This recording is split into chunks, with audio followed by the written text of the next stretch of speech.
In 1986, in the quiet town of Pill, Massachusetts, the Bowen family moved into an old colonial house. Frank Bowen was raising his two daughters alone after the tragic loss of their mother. Tina was 16 and her younger sister Karen was just 9. They were a close-knit family trying to heal. Not long after moving in, strange things started happening around the house. It began with small stuff: tapping noises in the walls, lights turning on and off by themselves, and furniture appearing slightly out of place. The family dismissed it as the quirks of an old home. Then, things escalated. One night, Tina and Karen attempted to use a Ouija board for fun. They laughed at first, but their faces dropped when the board began to respond. Moments later, they heard 3 distinct knocks coming from inside the wall. That's when the fear started to take root. More nights passed and more things went wrong. Objects went missing. The TV would turn on in the middle of the night. Frank began to feel watched, but nothing prepared them for what came next. Frank came home one evening to complete chaos. The house was freezing cold despite the heat being on. Radios blared static. The television was on with no signal. He climbed the stairs and found something horrifying. Standing in the hallway was a teenage boy he didn't recognize. He wore a wig and wedding dress. His face was smeared with makeup. In his hand, he held a hatchet. It was Daniel Lant. He had been living in the walls of the Bowen house. He'd broken in months earlier after becoming obsessed with Tina. He'd installed peepholes to spy on her and her family.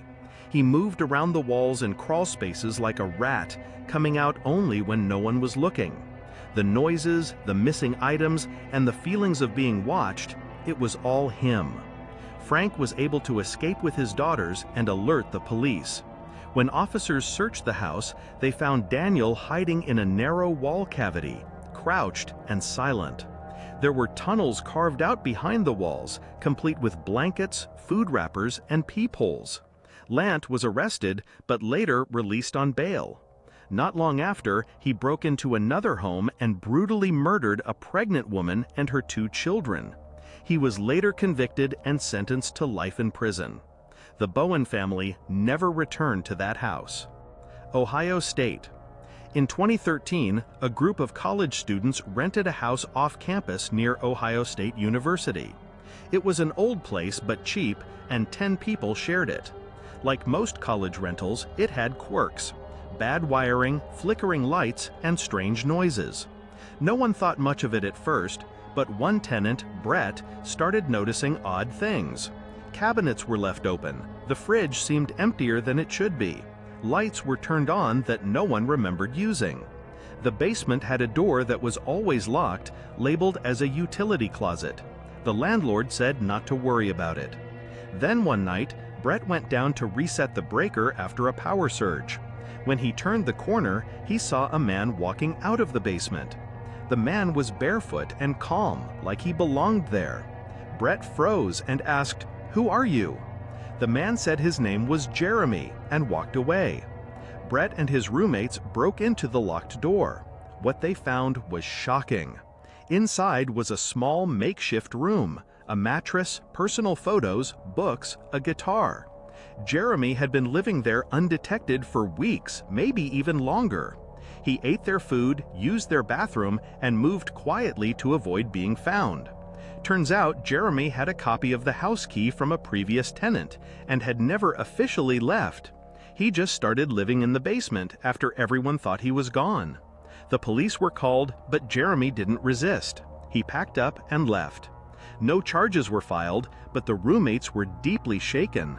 After that, no one felt safe in the house again. Not long after Jeremy left, another group of students moved into that same house. They'd heard stories, but assumed it was just an urban legend. Soon enough, they started to experience the same things: missing food, footsteps at night, doors left open. Eventually, one of the roommates ventured into the basement to investigate, and what he found was disturbing. Someone else had moved in again. Another man, older this time, had quietly taken up residence in the dark corners of the basement. His name was Jared. Like Jeremy, he'd gotten a copy of the key and slipped in without being noticed. He wasn't hostile. In fact, he apologized and offered to leave. But the idea that he had been there sleeping beneath them, listening and watching, it left the house in a state of paranoia. The house was never the same. The students started locking every door, adding cameras, and avoiding the basement altogether. They later learned that there was a term for this: frogging, when someone secretly lives in another person's home without them knowing. But for them, it wasn't a story or concept. It was real. And it changed the rest of their living experience in the house.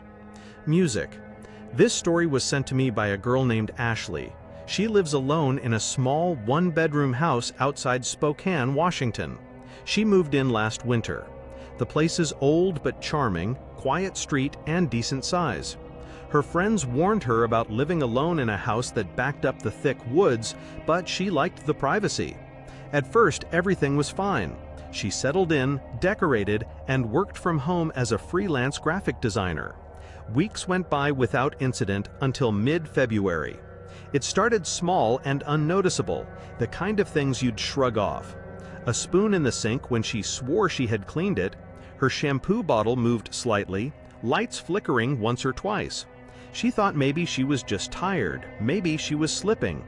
Then she started hearing things. At night, while watching TV in bed, she'd hear soft tapping in the walls. It wasn't mice. It was slow and rhythmic, almost like knuckles.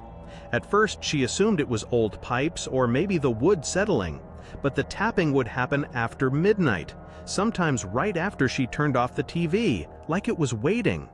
A few nights later, she heard something new, scraping coming from the air vent near the ceiling in her bedroom. It only lasted a second and then silence. She stood on a chair and shined her phone flashlight into the vents, but saw nothing, just darkness. She didn't think much of it until one day about 3 weeks after the noises started, when she woke up and found her back door wide open. No signs of forced entry or anything missing. The door was just wide open, like someone had left in a hurry or answered quietly.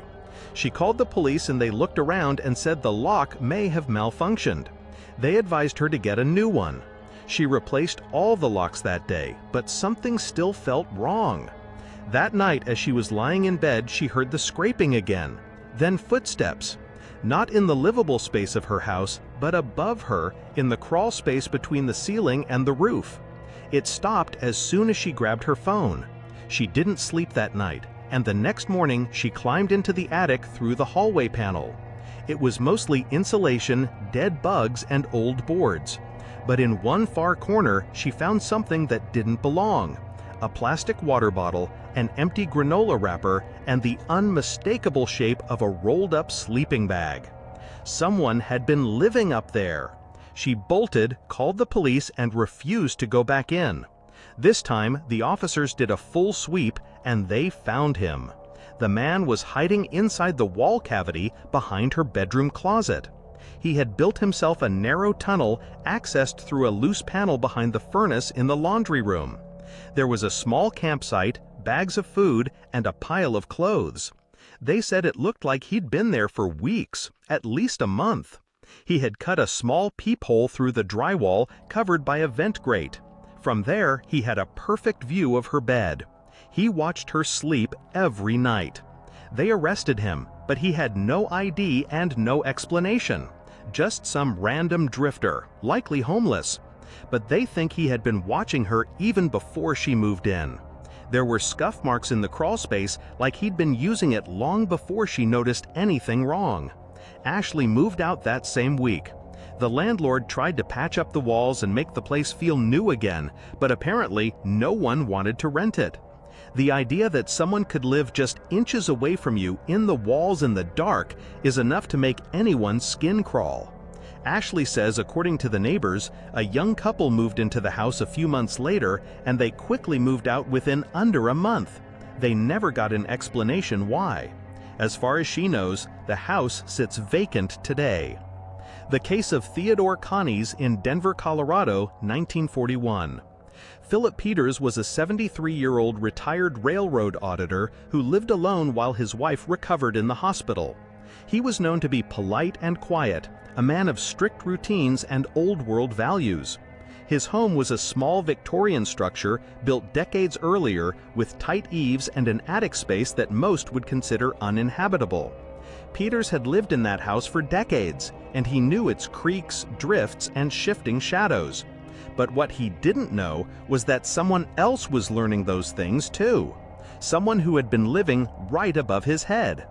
Theodore Connies, a local man in his early 60s, had once been acquainted with Peters.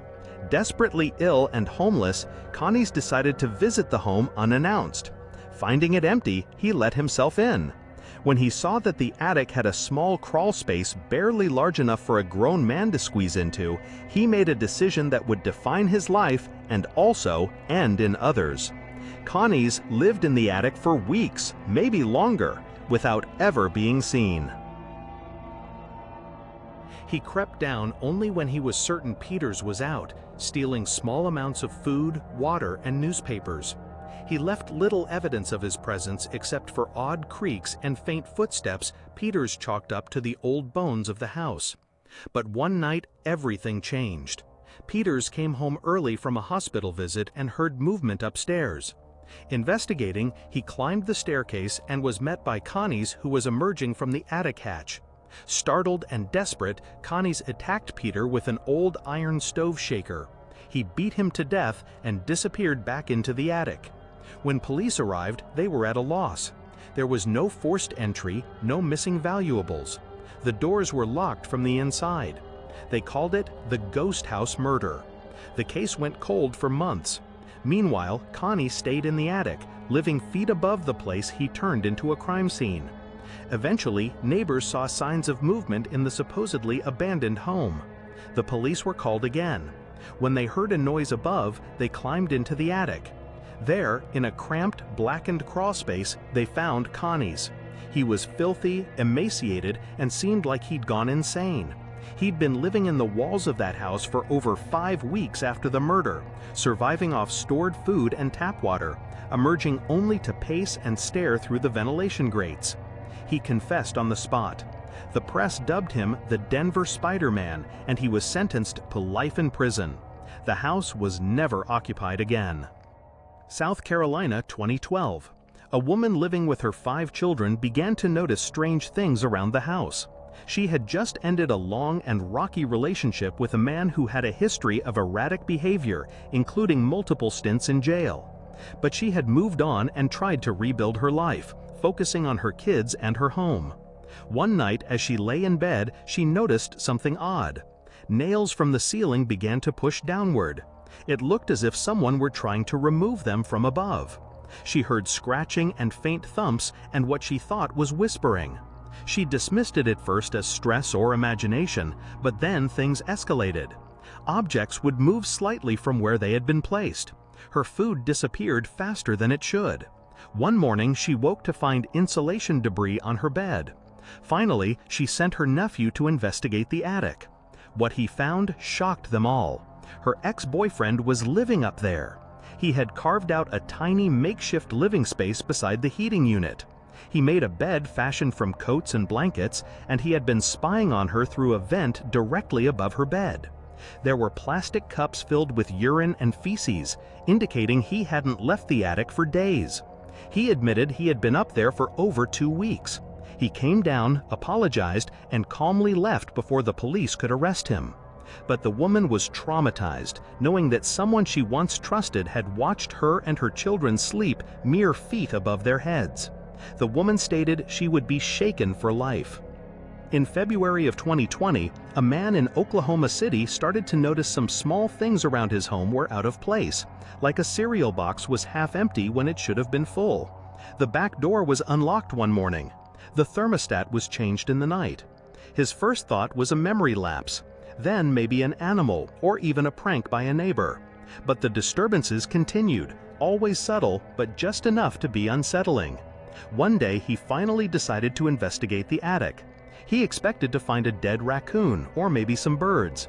Instead, as he poked his head through the hatch, his flashlight landed on something horrifying: a mattress, a pile of clothing, and a man fast asleep. The intruder was in his 30s and looked unkempt and exhausted. The homeowner backed away and called the police, holding the man at gunpoint until they arrived. Investigators later learned the intruder had climbed an exterior staircase and entered through an unused rear attic door. He had lived in the home for nearly a week without being noticed. He survived on pantry food, snuck into the bathroom while the homeowner was out, and returned to his hiding spot like a ghost each time. He had no connection to the homeowner and offered no clear motive beyond desperation. He was arrested and charged with unlawful entry. The homeowner, though unharmed, said the experience forever changed how he viewed his own house. He couldn't sleep in peace knowing how close someone had been to him, completely undetected. Lisa Leihart lives alone in a small 1950s house just outside Portland, Oregon. She bought the home earlier this year after a breakup, eager to start fresh. It wasn't perfect. It creaked in the wind and the pipes groaned sometimes, but it was quiet and cozy, and it was just enough space for her and her dog. At first, she loved the solitude, but about 2 months in, something started to feel off. It began at night when she was in bed. She would hear very soft sounds like breathing, very muffled and low breathing, like someone with a heavy chest cold exhaling slowly through their nose. And the thing was, it always seemed to come from the same spot, the wall directly beside her bed. She even moved her nightstand to see if maybe it was a vent or something. There was nothing, just an old blank wall with faded paint and a strange little square panel about a foot wide, bolted shut near the baseboard. It didn't seem important, maybe an old utility hatch, but the breathing kept happening. Then came the other sounds.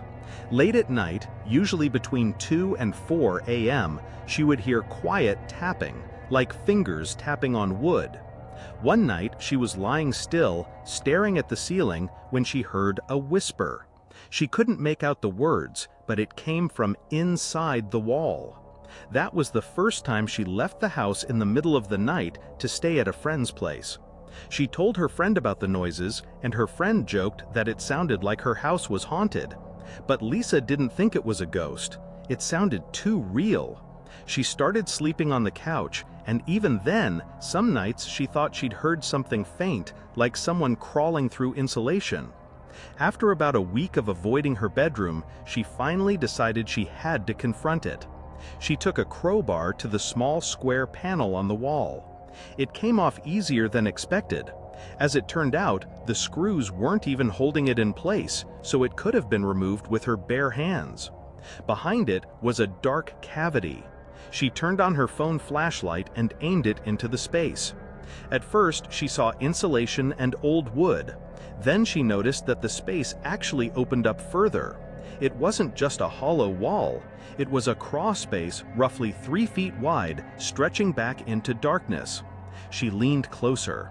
That's when she saw a man sitting in the far corner of the space. His knees were to his chest, and he was filthy, pale, and his eyes wide and locked on hers. He didn't move or speak. All he did was stare back at her like he had been waiting for her. She screamed, dropped her phone, and ran. The man didn't come out, but when the police arrived, they searched the crawlspace area and he was gone. Inside, they found evidence he'd been living there for weeks: a sleeping bag, plastic bottles filled with urine, food wrappers, and drawings. Hundreds of them scrawled onto the wood and insulation with pencil and charcoal. Most of them were of a woman, likely Lisa. The man had accessed the crawlspace through a forgotten storage hatch in the basement utility closet. It led up behind the walls of her bedroom, directly to the spot where the breathing had come from. He'd likely been watching her, listening to her sleep. The police never caught him. They said he might have been homeless, or maybe something worse. Someone who had picked her at random. Someone who knew to stay hidden. Lisa moved out immediately. She's still in therapy, and she hasn't lived alone ever since this incident.